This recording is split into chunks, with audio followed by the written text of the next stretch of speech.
नमस्कार दोस्तों। हम लोग इस वीडियो में पूर्वांचल बीएड के 4th सेमेस्टर के फर्स्ट क्वेश्चन पेपर जिसका नाम है लैंग्वेज ए क्रॉस करिकुलम पाठ्यक्रम में भाषा, इसके लॉन्ग क्वेश्चन को देखेंगे। और इसकी जो पहली वीडियो ऑलरेडी बनाई जा चुकी है, इस वीडियो का ये दूसरा पार्ट है उसका।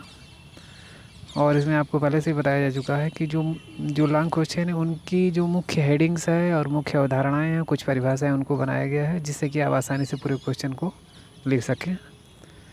और इसमें ऐसे ही क्वेश्चन बताए गए हैं जो थोड़े से टफ़ हैं, जिनकी भाषा थोड़ी क्लिष्ट है, उनको आसान भाषा में यहाँ पे प्रस्तुत किया जा रहा है जो आप आसानी से समझ लेंगे। तो चलिए स्टार्ट करते हैं इसका अगला इस वीडियो का पहला प्रश्न है, भाषा का क्या अर्थ है? भाषा और चिंतन के संबंधों को बताते हुए विद्यालय में इसकी उपयोगिता बताइए। तो सबसे पहले हम इसकी हेडिंग देख लें। भाषा क्या है, भाषा की हेडिंग में डालेंगे और इसमें हम दो अवधारणाएं देंगे भाषा के बारे में। पहली डार्विन की है, दूसरी पतंजलि की है तो बहुत, लेकिन मैंने जो यहाँ पे बनाया है बिल्कुल आसान लैंग्वेज में। डार्विन के अनुसार डार्विन ये कहते हैं कि भाषा ईश्वरीय देन नहीं है, बल्कि ये स्वयं जो है ध्वनियों बोलियों से विकसित होकर के आज इस रूप में हमारे सामने प्रस्तुत हुई है। जबकि पतंजलि कहते हैं कि पतंजलि के अनुसार भाषा ईश्वर का वरदान है, ईश्वरीय देन है और ईश्वर ने मनुष्य को भाषा प्रदान किया है। भाषा की वजह से ये मनुष्य जो अन्य पशु अन्य जीव जंतुओं से अलग है, या अपने भावों की अभिव्यक्ति कर सकता है।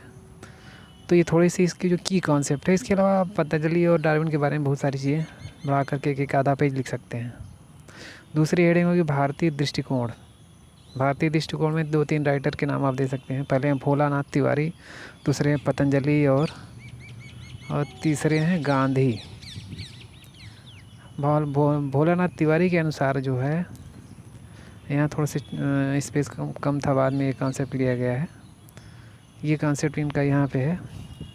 भोलानाथ तिवारी का कॉन्सेप्ट ये है, इनकी परिभाषा है कि एक निश्चित प्रयत्न के फलस्वरूप मनुष्य के मुख से या वाणी से निकली हुई वह सार्थक ध्वनि है जिसका विश्लेषण किया जा सके। भोलानाथ तिवारी के अनुसार भाषा एक निश्चित प्रयत्न के फलस्वरूप मनुष्य के मुख से या वाणी से निकली हुई वह सार्थक ध्वनि है जिसका विश्लेषण किया जा सके। और पतंजलि के अनुसार वही चीज़ें हैं, भाषा ईश्वर का वरदान है। गांधी के अनुसार, गांधी जो भाषा के बारे में लिखते हैं कि मातृभाषा एक बालक के लिए उतना ही आवश्यक है जितनी कि माता का दूध शारीरिक विकास के लिए एक बालक के लिए। या दूसरे शब्दों में कि महात्मा गांधी कहते हैं कि मातृभाषा एक बालक के मानसिक विकास के लिए उतनी ही ज़रूरी है जितनी उसके शारीरिक विकास के लिए उसकी माता का दूध। अब हम पाश्चात्य दृष्टिकोण देखें, ये दूसरी नेक्स्ट हेडिंग होगी। पाश्चात्य दृष्टिकोण में 2 राइटर, उनका आप नाम लिखोगे। ये है, पहला है ई पेई के अनुसार। ई पेई के अनुसार जो है, भाषा की कहानी सभ्यता की कहानी है। एक लाइन में इनकी छोटी सी परिभाषा है, ये लिखे हैं, ये भाषा की कहानी सभ्यता की कहानी है। और दूसरे राइटर हैं स्टीव। ये है स्टीव की जो परिभाषा है, भाषा ध्वनि द्वारा मानव के भावों की अभिव्यक्ति है। ये लिखते हैं, भाषा ध्वनियों द्वारा मानव के भावों की अभिव्यक्ति है, ई पेई के अनुसार, स्टीव के अनुसार। पाश्चात्य दृष्टिकोण में 2 राइटर हैं, इनको मैं फिर से बता दे रहा हूँ। ई पेई हैं, ई पेई के अनुसार भाषा की कहानी सभ्यता की कहानी है, और स्टीव के अनुसार भाषा ध्वनियों द्वारा मानव के भावों की अभिव्यक्ति है। नेक्स्ट हेडिंग होगी चिंतन एवं भाषा। तो इसमें हम क्रो एंड क्रो के अनुसार लिखेंगे। क्रो एंड क्रो चिंतन के बारे में बहुत बड़ी अवधारणा इन्होंने दिया है। इनका कॉन्सेप्ट बस अभी समझ लीजिए कि क्रो एंड क्रो का कहना है कि हर व्यक्ति किसी भी क्षेत्र में, चाहे वो शिक्षा के क्षेत्र में, औद्योगिक क्षेत्र में हो, या किसी व्यवसाय या जिस क्षेत्र में वो कितना प्रगति करता है, ये उसके चिंतन स्तर को बताता है। जो व्यक्ति है जितना चिंतनशील होगा उसका उस क्षेत्र में विकास उतना ज़्यादा होगा। अधिक चिंतनशील होगा तो औद्योगिक क्षेत्र में भी ज़्यादा होगा, व्यवसायिक क्षेत्र में भी ज़्यादा होगा, या शैक्षिक क्षेत्र में भी ज़्यादा होगा। हर व्यक्ति जो है चिंता या चिंतनशील के आधार पर उसका निर्धारण करता है। उसके अलावा जो है चिंतन एवं भाषा में पूरे 1-2 पैराग्राफ या पूरा पेज लिखा जा सकता है, क्योंकि चिंतन से हर चीज़ को जोड़ा जा सकता है। किसी भी क्षेत्र में चिंतन हो, आप जो भी इस दुनिया में घटित हो रही है व्यवसाय के लिए या कंपटीशन के लिए, वो हम चिंतन से जोड़ सकते हैं। अगला है भाषा का महत्व। भाषा के महत्व में गांधी और बर्ड की हम अवधारणा देंगे। पहले गांधी में वही अवधारणा रहेगी, पुरानी जो परिभाषा है कि बालक की मानसिक विकास के लिए जितना मातृभाषा जितना ज़रूरी है उतना ही ज़रूरी है जितना कि माता का दूध उसके शारीरिक विकास के लिए। और बर्ड की जो परिभाषा है, ये यहाँ पे देखिए फिर से गांधी की परिभाषा और बर्ड की परिभाषा देख लीजिए। बर्ड कहते हैं भाषा विहीन व्यक्ति या भाषा विहीन प्राणी बुद्धि विहीन नहीं भाव विहीन भी हो जाता है। बर्ड कहते हैं कि भाषा विहीन व्यक्ति बुद्धिहीन नहीं भाव विहीन भी हो जाता है। अब भाषा का महत्व देखें। भाषा के महत्व में सारी चीज़ें हैं। मानसिक विकास में इसका महत्व है, भावनात्मक विकास, व्यक्तिगत विकास, सृजनात्मक विकास, व्यावसायिक, सामाजिक, सांस्कृतिक, राष्ट्रीय एकता और अंतर्राष्ट्रीय एकता एवं सद्भाव में ये सारे भाषा के महत्व हैं। नेक्स्ट देखते हैं अगला क्वेश्चन, प्रत्यय निष्पत्ति प्रतिमान का विश्लेषण कीजिए। तो सबसे पहले इसकी हेडिंग हम देख लेते हैं। हेडिंग रहेगा पहला प्रत्यय क्या है, दूसरा प्रत्यय निष्पत्ति प्रतिमान क्या है, नेक्स्ट प्रत्यय या सम प्रत्यय क्या है, अगली हेडिंग रहेगी प्रत्यय के तत्व क्या क्या हैं, और उसके बाद रहेगा प्रत्यय का महत्व और प्रत्यय की विशेषताएं। अब प्रत्यय के तत्व में हम देख लेते हैं। यहाँ पे ये जो प्रत्यय का तत्व है इसमें 4 चीज़ें बताई गई हैं। प्रत्यय के तत्वों में तथ्य तथा उद्देश्य, संरचना, सामाजिक प्रणाली और मूल्यांकन प्रणाली है। प्रत्यय के तत्वों में तथ्य तथा उद्देश्य, संरचना, सामाजिक प्रणाली और मूल्यांकन प्रणाली है। अब हम संरचना देख लेते हैं इसकी थोड़ी। संरचना में भी 4 चीज़ें हैं। ये संरचना जो है इसमें 4 चीज़ें बताई गई हैं। आंकड़ों का संकलन, आंकड़ों का प्रस्तुतिकरण, आंकड़ों का अभ्यास और आंकड़ों का विश्लेषण। यह है संरचना में आंकड़ों का संकलन, आंकड़ों का प्रस्तुतिकरण, आंकड़ों का अभ्यास और आंकड़ों का विश्लेषण। ये सारी हेडिंग है। अगर आप पढ़ें तो इसके आगे लिख सकते हैं। इसके आगे हम थोड़ा सा इसके बारे में हम डिटेल्स में भी बता देते हैं। जो हेडिंग है उसके बारे में और देखें तो सेम क्वेश्चन है। जैसे कि प्रत्यय क्या है, ऊपर सारी हेडिंग थी, इसमें हेडिंग के बारे में कुछ 2-2, 4-4 लिखा भी गया है, 4-4 लाइन। प्रत्यय क्या है? ऐसे शब्द अथवा संकेत जिनके द्वारा किसी वर्ग या समूह का संबोधन होता हो प्रत्यय कहलाते हैं।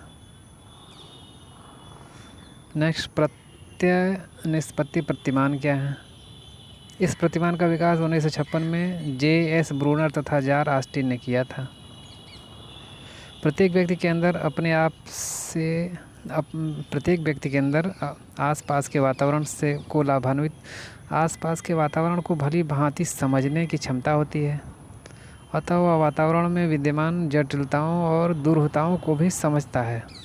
व्यक्ति वातावरण में विद्यमान तथ्यों का वर्गीकरण करता है तथा तथ्यों के समानताओं और विषमताओं को भी ज्ञात करता है। यही प्रत्यय निष्पत्ति प्रतिमान है। अर्थात व्यक्ति जो है, प्रत्येक व्यक्ति के अंदर ऐसी क्षमता होती है कि वो आसपास के वातावरण को समझता है, उसका वर्गीकरण कर सकता है, उसमें क्या अंतर है, क्या समानताएं हैं, ये सारी चीज़ें देख सकता है, और उसमें वर्गीकरण और उसमें विषमताएं सारी चीज़ें अलग कर सकता है। ये सारी चीज़ें हैं। प्रत्यय के तत्व में हम देख लेते हैं। तथ्य तथा उद्देश्य में क्या है?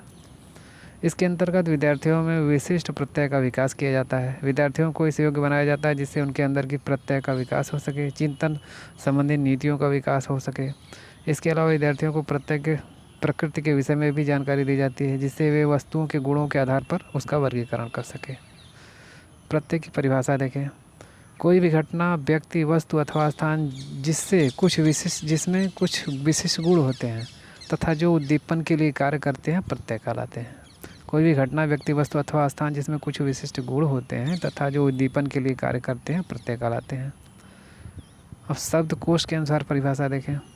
प्रत्यय मूर्त से संबंधित विचार होते हैं। व्यक्ति अपने जीवन में अनेक प्रत्ययों से संबंधित ज्ञान प्राप्त करता है, जैसे दिशा, आकार, रंग, रूप, चाल आदि। अतः प्रत्यय मूर्त अमूर्त से संबंधित विचार होते हैं, जैसे कि दिशा के संबंधित, दिशा में आकार, रंग, रूप, क्या, ये सारी जो अवधारणाएं हैं ये प्रत्यय हैं। अगला क्वेश्चन,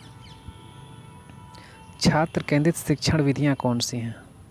ये क्वेश्चन पर्यावरण में भी आता है और यहाँ पे भी आ सकता है, तो इसको देख लें। बस इसकी हेडिंग मेन है। छात्र केंद्रित शिक्षण विधियाँ कौन सी हैं? इसमें है पहली परियोजना विधि है, दूसरा है विचार विमर्श विधि, नेक्स्ट खोज विधि है, और अगला प्रयोगशाला विधि है, नेक्स्ट अन्वेषण विधि है, फिर अभिन्यास विधि है, समस्या समाधान विधि है और अभिक्रमित अनुदेशन विधि है। कुल 8 विधियाँ हैं। फिर से देखें, परियोजना विधि, विचार विमर्श विधि, खोज विधि, प्रयोगशाला विधि, अन्वेषण विधि, अभिन्यास विधि, समस्या समाधान विधि और अभिक्रमित अनुदेशन विधि है। नेक्स्ट क्वेश्चन, शिक्षण के सामान्य सिद्धांतों का वर्णन कीजिए। जो सामान्य सिद्धांत है, तो शिक्षण के जो सामान्य सिद्धांत यहाँ पे दिए गए हैं उसकी हेडिंग है। इसमें सिद्धांत है क्रियाशीलता का सिद्धांत, रुचि का सिद्धांत, प्रेरणा का सिद्धांत, इच्छा का सिद्धांत, अभ्यास का सिद्धांत, नियोजन का सिद्धांत, अभिवृत्ति का सिद्धांत, चयन का सिद्धांत, वैयक्तिक भिन्नताओं का सिद्धांत, निश्चित उद्देश्य का सिद्धांत, जीवन से संबंधित करने का सिद्धांत। ये सारी हेडिंग्स हैं। इन हेडिंग के माध्यम से आप 5-6 पेज लिख सकते हैं। नेक्स्ट, अधिगम की विशेषताएं कौन कौन सी हैं?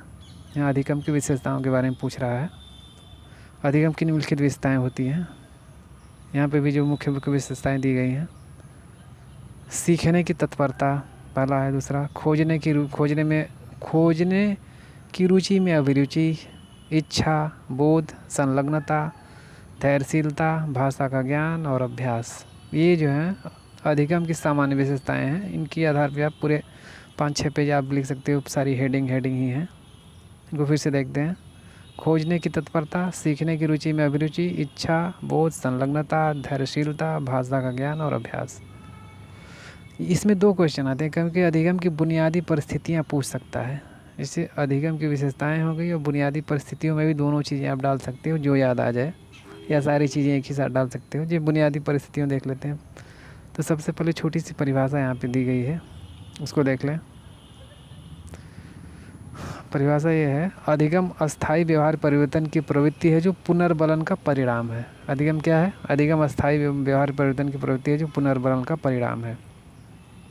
रोड्स के अनुसार इसकी परिभाषा देखें। रोड्स, क्रिया तथा अनुभवों द्वारा व्यवहार परिवर्तन को अधिगम कहते हैं, परंतु थकान, भावुकता या परिपक्वता या अपरिपक्वता के कारण व्यवहार में आए परिवर्तन को अधिगम नहीं कहते हैं।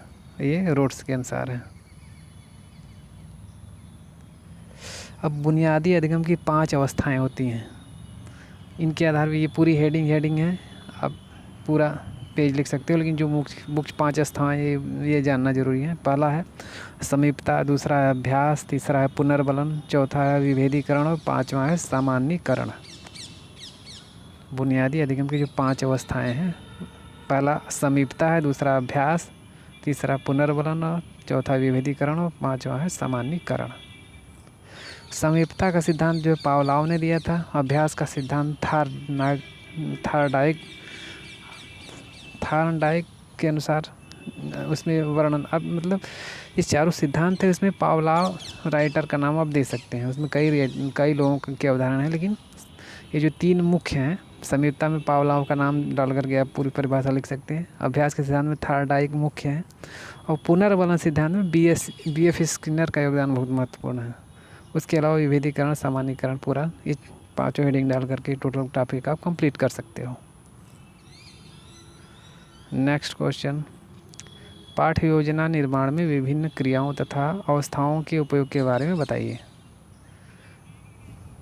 पाठ्य योजना में 5 अवस्थाएं होती हैं। ये प्रथम, द्वितीय, चतुर्थ, पंचम करके रहेगा। इस तरह चार्ट बना के लिखना रहेगा।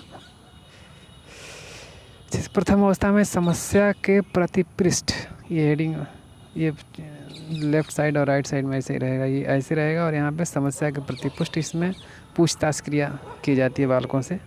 द्वितीय अवस्था में आंकड़ों का संकलन एवं सत्यापन। तृतीय अवस्था में आंकड़ों का संकलन एवं परीक्षण। चतुर्थ अवस्था में स्पष्टीकरण। पंचम अवस्था में है ये विश्लेषण। तो इस तरह से चार्ट बना करके हम यहाँ से लिख सकते हैं। ये पाठ्य योजना निर्माण की जो 5 अवस्थाएं, 5 दिया जाता है यहाँ से। उसके अलावा हम थोड़ा सा इसके बारे में कुछ हेडिंग्स भी लिख सकते हैं, जैसे पूछताछ प्रतिमान क्या है। पूछताछ प्रतिमान के बारे में हम थोड़ा सा लिखेंगे। ये उसके नीचे हेडिंग है, पूछताछ प्रतिमान का शैक्षिक महत्व, पूछताछ प्रतिमान की उपयोगिता और पूछताछ प्रतिमान की विशेषताएं। इतना लिखने पे टोटल टॉपिक कंप्लीट हो जाएगा। इसके बारे में आधा पेज लिख सकते हैं।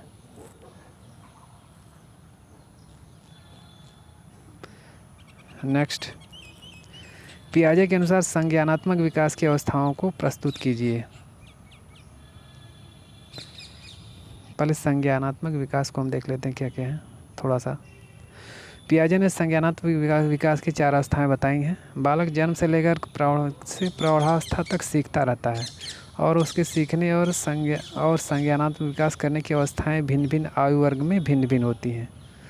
ये चारों अवस्थाएं इस प्रकार हैं। 4 अवस्थाएं होती हैं, उनकी अलग अलग अवस्थाएं अलग अलग एज के अनुसार होती है। पहली है संवेदनात्मक गामक अवस्था है, दूसरी है पूर्व संक्रियात्मक अवस्था, तीसरी है मूर्त संक्रियात्मक अवस्था और चौथी है औपचारिक संक्रियात्मक अवस्था।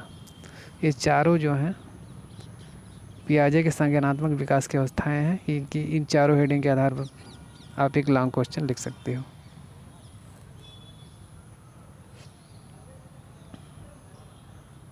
नेक्स्ट, इस प्रकार इस वीडियो का ये लास्ट क्वेश्चन था। अगर ये वीडियो पसंद आए तो इसे लाइक और शेयर करें, तो हमारे चैनल को सब्सक्राइब कर लें और बेल आइकन की घंटी को प्रेस कर लें, जिससे आने वाली मेरी हर वीडियो की नोटिफिकेशन आपको तुरंत मिले।